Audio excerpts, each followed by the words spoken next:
Ono ga direktor zove. Jessica je bjelosvjetski prevarantu. Jessi neonacisto. Oj majko, Jessica je lopovčino stara.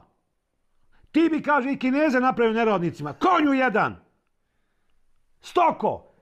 Firmu si kad je doveo do ruba propasti. Znači, što ti je bolan? Ološu iz plemena Lulu. Ološu. Stoko jedna. Šta si mu napravio? Isto velija poslušnicu, kaže. Umro sam. Jedino da te ubijemo. Ubijen sam. Baš napolje.